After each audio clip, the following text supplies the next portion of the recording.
life crying for all the world's sorrow. And yet every day he would still rise and shine bright. He would walk the path from morning to night, when he would light the night sky with the stars that would shine inside his dreams. And for every hell he ever saw, he made himself become the hope that tugged the rope that rang the bell in the steeple of the people's hearts. He would part the seas of greed with the outstretched hands of his giving, replacing the hate with the most amazing grace this world has ever seen.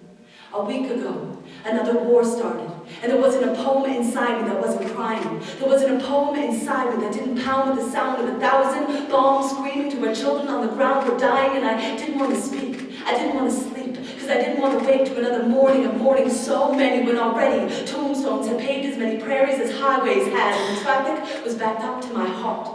And I didn't know where to start. Like it was all too much, like I could never reach to touch a healing hand to the wounds the world stood so brutally branded with. Like I couldn't bear the pain, like I could never find the strength to lift a prayer of faith beneath it all. And I felt so small, felt like we were all so small, too small to even knock a dent into the door that holds the hateful hinges of this war. And a week ago, I almost wanted to give up.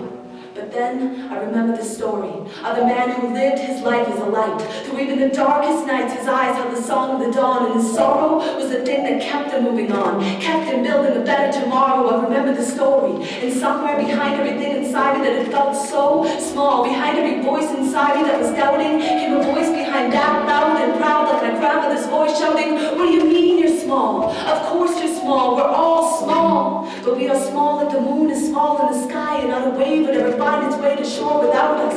We are all as small as a single tide, but if that tide were to ever stop, the entire ocean would freeze in shock, and nothing in it would survive. We are all small like the notches on the line that will one day wind a revolution through every gutter in this world. And it's time we stop believing in our power, because the darkest hour will only come if we refuse to fly with the light that has always burned bright inside us.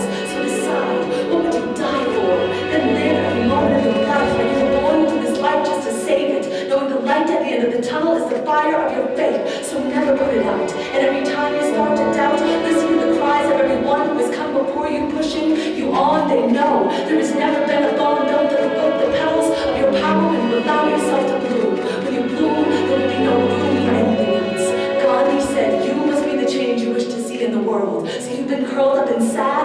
Good. Depression is the first blessing. It means you've been enduring. But now the moon is waiting for you to burn bright, and there has never been a time when your light was needed more. Never a time like this before. And yes, you are small. We are all as small as a single breath, but tied to the rest, we are all the life of the world, the pulse that turns rocks to pearls inside the darkness of their shells. So become the well where wishes are born. Become the bell that rings when even the birds refuse to sing. Become the wings that fly. And every time you're full of sorrow, every time you wake up crying, know that that day is a perfect day to shine.